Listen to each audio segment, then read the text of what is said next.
Since ChatGPT launched at the end of 2022, I personally don't know that I've encountered a single person who has said one of the things I am most grateful for and most excited about with the proliferation of generative AI is the massive onslaught of AI slop people are creating with it.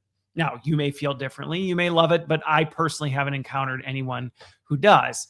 And this week's podcast was inspired by what many organizations and institutions are trying to do, which is combat it. Specifically, if you aren't aware, Substack last week rolled out a partnership with Pangram Labs to assign an AI-generated score to any post over 100 characters in an effort to combat what they're now labeling Claudefishing. And it follows a very predictable pattern that many people and organizations follow whenever they face quality issues or encounter something that's unpopular or they don't like, which is they jump to compliance, policing, and labeling. It's a natural response. But I would argue it's an incomplete response that doesn't get what you're really going for, and it creates a lot of unintended problems that, in my opinion, I think can actually outweigh any benefits you get from it, which is why I wanted to talk about it this week. So for those of you who don't know, I am Christopher Lind. This is Future Focused. If you enjoy my content, it would mean the world to me if you would like, subscribe, share, do all those things. And by the way, I completely overhauled my website just last week. So go check out christopherlind.co and you can see what I do, how I help people, and all that other good stuff. But with that, let's get into this, because this AI-generated score, which is what these AI detectors are trying to do. They're trying to assign a score to something, and this is happening all over. Academic institutions are doing it. Companies are now starting to do it as they're frustrated. We're seeing it on social. It sounds like a cold, hard scientific measurement, and I don't want to dismiss the fact that there's, that it's completely unscientific or there's not weights and measures. There are. It's actually analyzing things, and I will give credit to the fact that it does detect, poor AI usage fairly well. And it'll do a pretty good job of detecting if it is truly 100% human. Pretty good, mind you. But there's a whole lot in between there that it is a lot more gray and causes a lot more problems. And this is the other thing. It isn't a scientific measurement. It's a statistical guess wrapped in this false sense of mathematical security that often plays to our psychological response to this idea of AI generated. Talk to 10 people and ask them what AI generated means. You will get 10 different answers. And I think why I want to talk about that is because when we start pretending a label like this percentage AI generated, we say AI generated is this label. We start to create this illusion of control that we can now assign something to something and it means something when it really doesn't. And what happens in response is, and I'm seeing this happen all over. I don't know how many messages I've gotten from people asking for input, feedback, advice on how to respond to this. And I've had this in organizations and academic institutions as well, as it ends up breeding paranoia.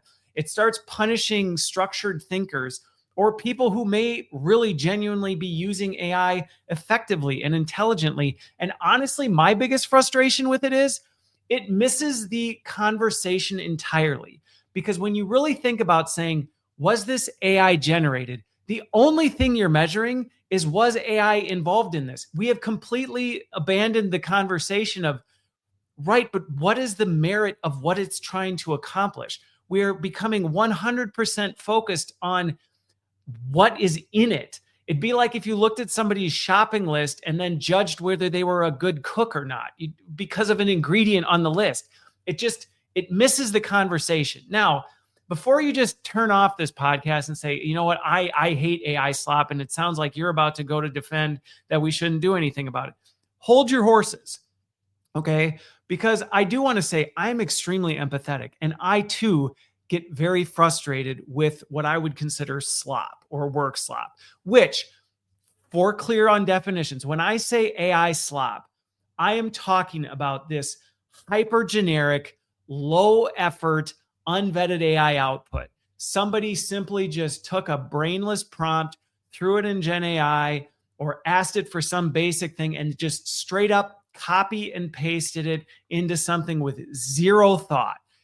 I do not like that. I get frustrated with it. It drives me nuts how much when I scroll through my news feeds or I read emails or things come to me where I'm like, oh my goodness, because nobody wants to wade through 10 pages of AI generated garbage or scroll a news feed of nothing but AI just blah. And I get it, especially organizationally. Leaders right now, so if you're a leader and you're frustrated with this, whether personally or you're seeing it within your own teams, your teams are sending PowerPoints generated by AI that they didn't really put the time into, the emails coming through. I saw an article just a little while ago where like a CEO blew his top and said, I'm going to fire the next person who sends me an AI generated email. I understand it. Leaders are burned out right now. Things are crazy. There is immense macro pressure to keep teams running, to do more, to do it faster, while trying to understand what the work is happening and then try to understand how does AI fit into the mix. So I understand in that environment, it is already our default response to just want to shut it down or compliance it. Then you stack on top of it the current environment we're in and the just proliferate, the amount, I'm not going to try and say words I am struggling with right now, but the amount of this happening as people are pressured and just experimenting and learning with this stuff. I get why grabbing on to a tool that seems to make you feel better by slapping on a label, I get why that seems like a lifesaver. It feels like an easy button rather than doing the harder work that we're going to get into later on here of what it actually takes to fight against this. But I want to just say, I understand why it is so tempting to lean on this and to lean into this as a solution and to believe the promises that tools like this can magically make work slop or AI slop go away. But I promise you it doesn't, because when you're reaching for like algorithmic surveillance tools, which is basically what these AI validators are. They're just surveillance tools. It's looking at what everybody's doing and it's trying to stamp it with a rubber stamp of approval based on whatever standards these tools are using. All you're doing is you're driving the bad behavior underground while breeding an environment that just torpedoes performance. And just on the Substack front, I will tell you, I have talked to multiple people who are doing fantastic work and are using AI to help them do that, but they're doing it very surgically.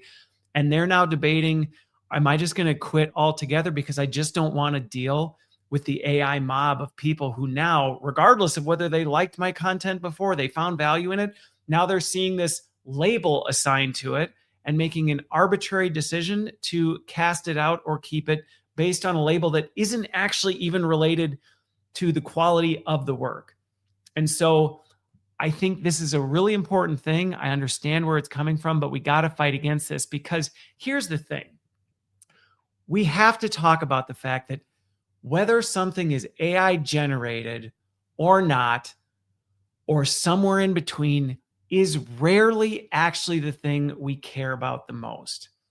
We do not, and as leaders, especially in an organization, and this is something I do in a lot of the coaching work I do with folks as they continue to move up the ranks, we should be spending less time worrying about how someone is doing their job and be focusing on, is it achieving the thing it is supposed to be achieving? Is the quality of what it's producing what it should be? Because when we miss that, we think we're preserving human agency, which is the big argument behind this whole thing. And a lot of these pushes against AI slop is, we want this to be human. We want humans involved in this. And I do too. But what actually happens is when you go to this compliance route, you label, you make people feel shamed or guilty over a measurement that actually is in no way related to the product or the outcome you're driving towards. You actually rob people of their human agency, because you start to dictate and mandate every step of the process by installing these digital hall monitors. You're actually stripping away the human agency from this stuff.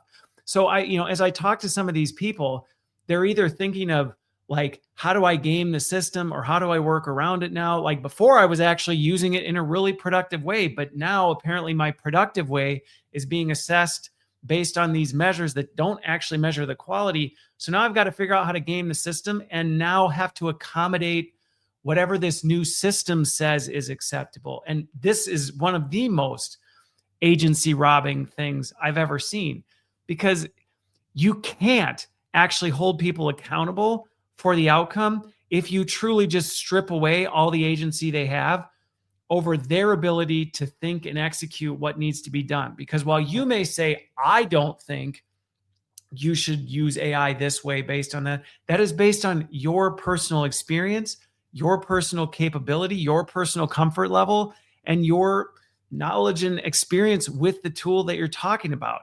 You're now trying to place that on someone else. And largely that's what's happening when you assign these scores, is you say, we've decided, we as in the AI validator company have decided what acceptable AI use is. Now we're placing that on top of you.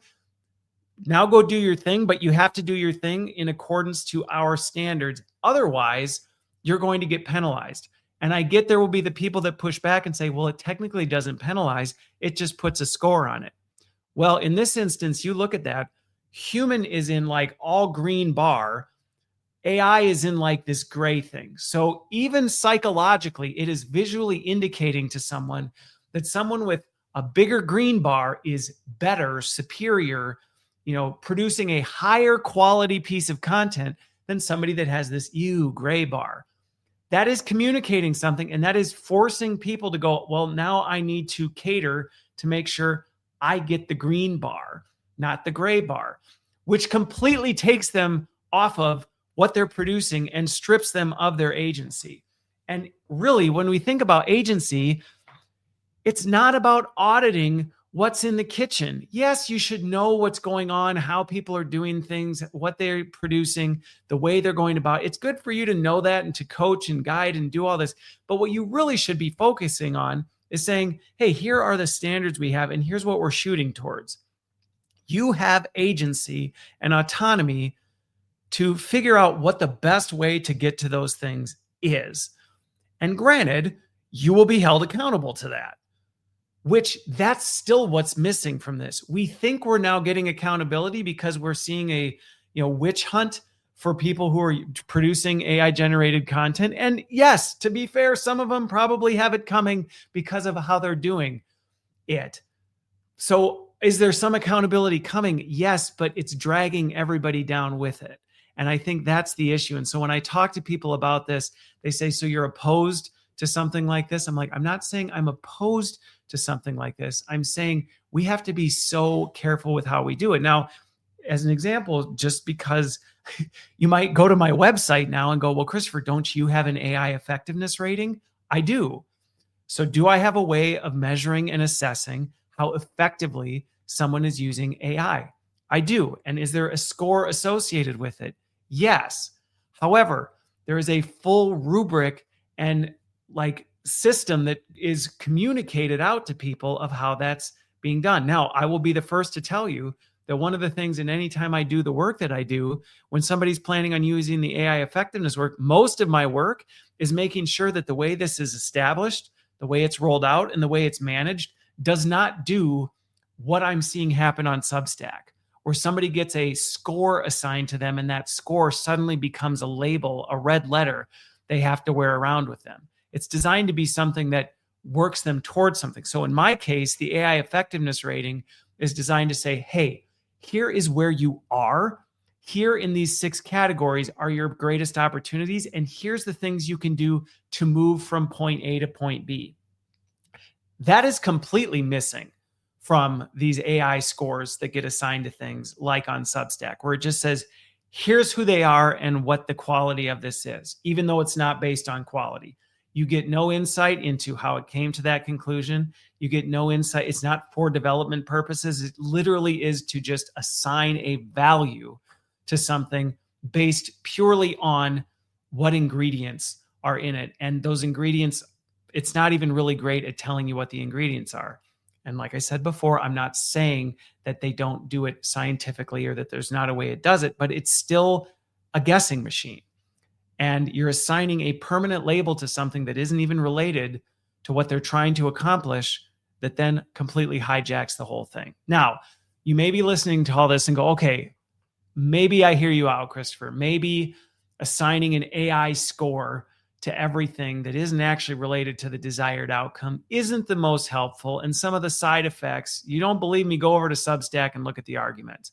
People are just blowing up left and right over this. And I've seen this in higher ed institutions as well. I get it. But hopefully at this point, I've at least have you convinced there might be a better way. Maybe there's a better way. Maybe this isn't the best way to do it. And maybe just assigning a label isn't there. I hope you're there. If you're not, well, go listen to this again or stick with me, because next week I'm going to publish an article explaining a little more and digging into some of the philosophical side. But if I've at least got you there, I don't just want to leave you and go, okay, great. We don't do that. So what? Just leave it? We just let this AI slop continue? No, that's not what we do. Now, the first thing I will say is I do think in some cases we do have to stop trying to worry about things that are outside of our control. You know, if you're on social media and somebody's creating AI slop, you do have the option to not follow them. If a publication puts out a bunch of AI slop, you do have the freedom to not subscribe to it.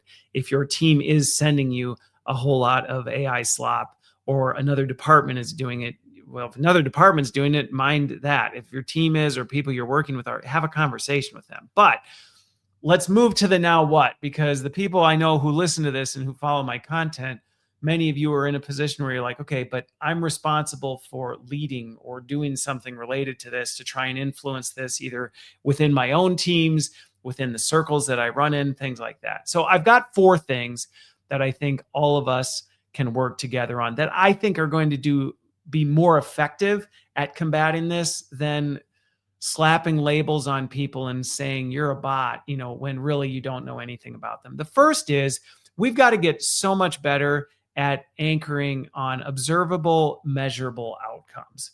Because like I've said through this whole thing, AI generated is not an outcome unless the question you're assessing is how much human involvement was in this, which doesn't really tell you much of everything.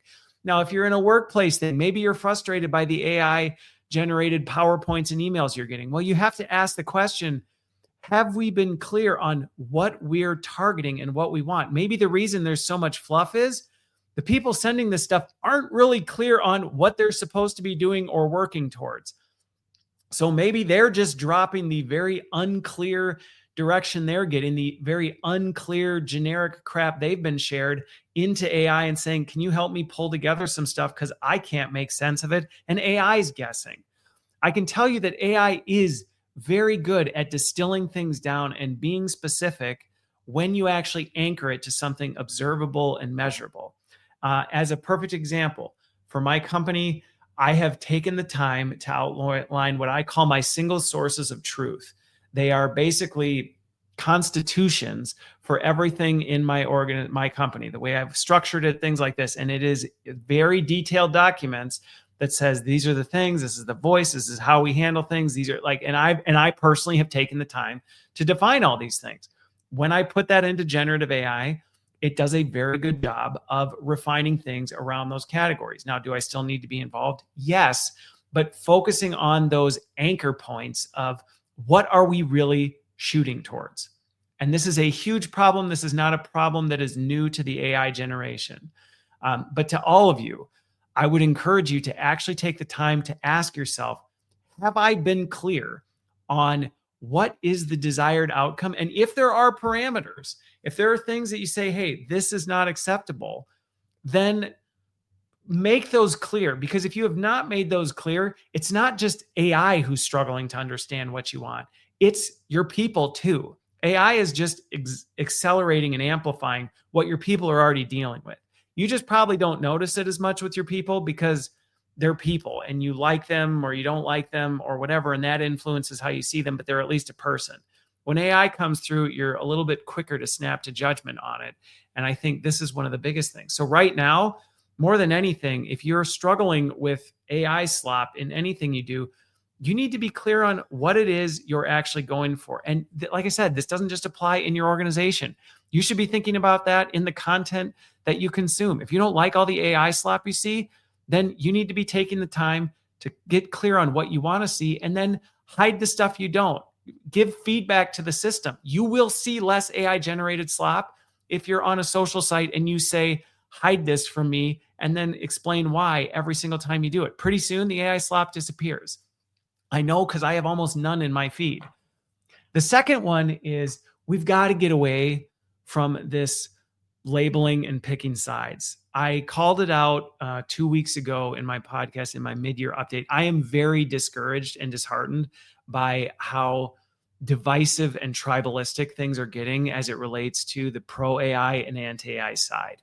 I understand we want to have more human agency and critical thinking and all this discernment brought back into the work that's being done.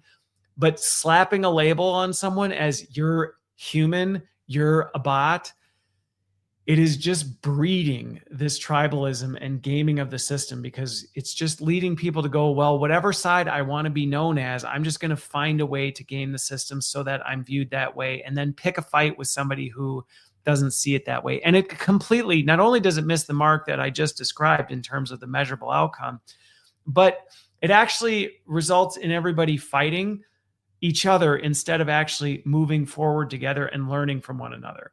I can't tell you how many times I've been in groups who have very different opinions, but when we actually start talking about the way we do things on a shared outcome and how we're trying to get there, we actually learn from one another and go, hey, I can appreciate that. Like, that might not be super helpful to me because I don't actually struggle with that, or that's not an area that I need help with, but I can see for you that'd be a great co-pilot, not in a condescending way, but just in, we're all different. Like, let's appreciate the diversity of what people are doing. You can't do that when people are picking sides and seeing, oh, you're the AI group, you're the non-AI group. One's looking at one as the Luddites, the other's looking at the others as bots.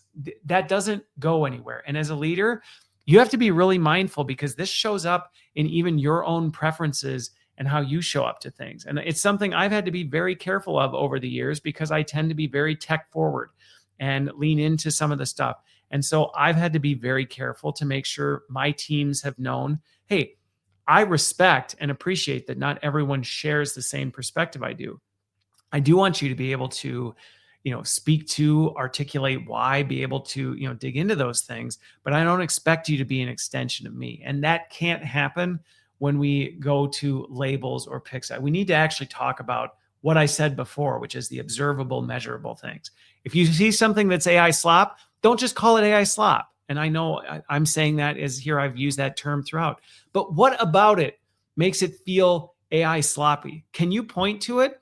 Because if the only thing you can point to is I don't like it, that doesn't make it AI slop. AI slop has just become an excuse to not actually have to do the hard thinking of, I'm critically evaluating this. Here are the things I like. Here are the things I don't. Here are the points that I agree with or don't agree with. Here's where I'm concerned, about the person putting this out doesn't seem to be qualified or consistent in their ability to answer questions related to that. Like, let's focus on those things that we can have discussions around, rather than you're a bot or this is AI slop. Well, that doesn't get us anywhere. Now, the third one, I think this is a huge one that will naturally help with the previous two, which is we have to get much better at leading with curiosity and asking questions throughout the process. I am not suggesting that we just say, hey, let's do away with, any sort of assessment or qualitative score for how AI is being used. I would be a hypocrite, as I have an AI effectiveness rating as part of my portfolio. What I'm saying is that should lead us to have deeper discussions and understand what's really going on under the hood with, being able to actually have dialogue around this kind of stuff. Because when we just say hey, and here's something I tell leaders all the time. If you get something that's AI slop, or even if you encounter something that you think is AI slop, we don't ask enough good faith follow-up questions on this. So, if you've got a team member who is notorious for passing along things that feel half-baked, or like they're just, put through, have you actually done the work to go, hey, can you walk me through your thinking? Help me understand what you were thinking here. You'll see real quick if they've actually just passed the buck, or if they've actually been working with AI to come up with it. It just happened to be output. by AI, which is why it might have some of the typical, indicators of AI generated. Ask the person, like, how did you arrive at this conclusion? You said this is the conclusion you arrived to. How did you come there? You can do the same thing on social media. You can do this when you're engaging with people where you feel like, boy, I really feel like I'm engaging with just a robot. Well, then ask some follow-up questions and actually see how they respond. I think, when you have those clear outcomes, and this is where this is hard, when you don't have those observable, measurable outcomes. It's very hard to ask follow-up questions and be curious and dig into things when you aren't even really sure what you're asking. And that's why I ordered these the way I did, because if you get clear on the observable, measurable outcomes, then you resist the urge to say, okay, well, when those outcomes aren't met or whatever, I'm going to resist the urge to just pick a side, pick a binary, label on this. And instead, I'm going to lean in with curiosity. I'm going to ask, like, hey, help me understand what you were thinking here. Why did you structure it like this? Where did you come up with these ideas? How did you arrive at these conclusions? When you start to do this, you can start to move away from getting bogged down in these silly details, and you can focus your conversations on outcome-driven results and actually saying, like, hey, okay, that's helpful. That's not super clear. Like, maybe they did do what you wanted. It just didn't come through because the way they went through it, it was so natural to them, they didn't think to include it in there. That's not going to come out if you just see, oh, AI generated. That's the problem. They didn't think. Maybe they did think. Maybe they just didn't think you didn't. That wasn't as intuitive to you. And that'll come up when you actually ask those questions and seek to understand. Now, the fourth one I think is really important is we really have to have, because again, going back to this curiosity and question, this is why they're in the order they are.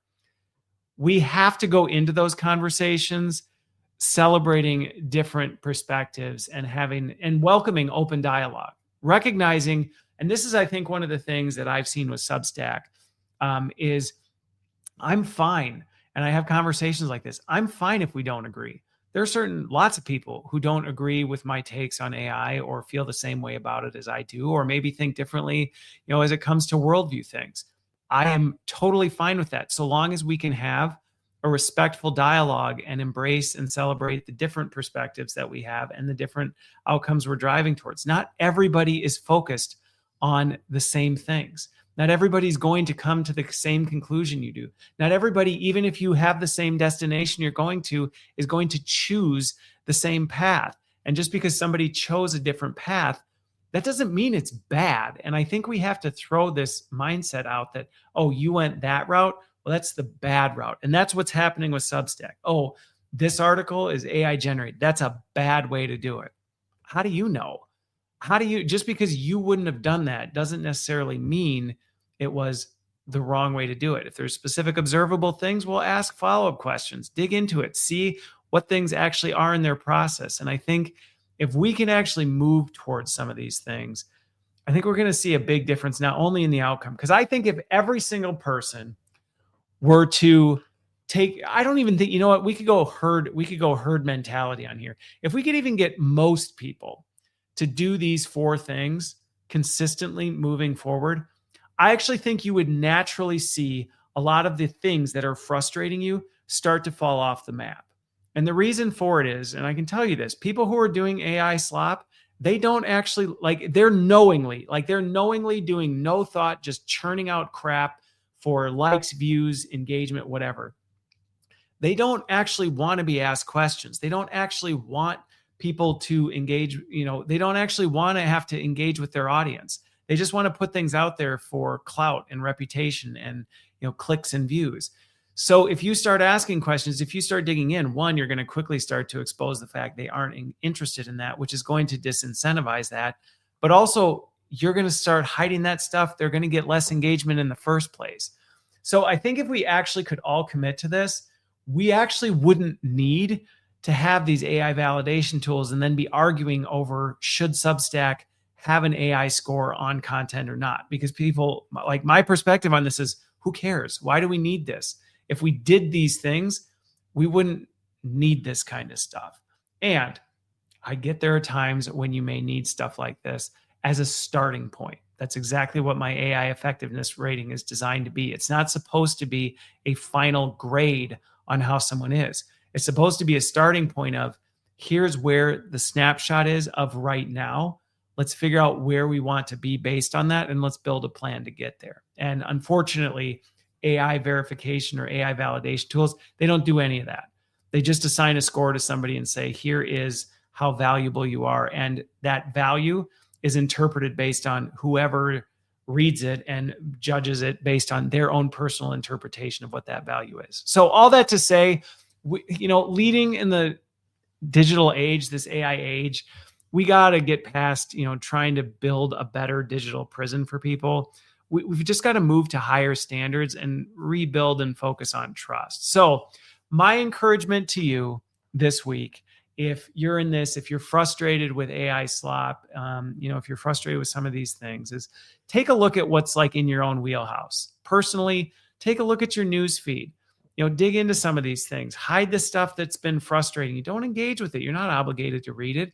If it's happening within your teams, have some conversations. Invite people to dialogue about this. But just whatever you do, please don't create a new label or new arbitrary score that you slap on people, and then some people walk around with a red letter and you end up with the infighting. We just don't need more of that. There's enough of that going on right now, and we can do so much better. So with that, I'm Christopher Lind. This has been Future Focused, and we will see you on the other side.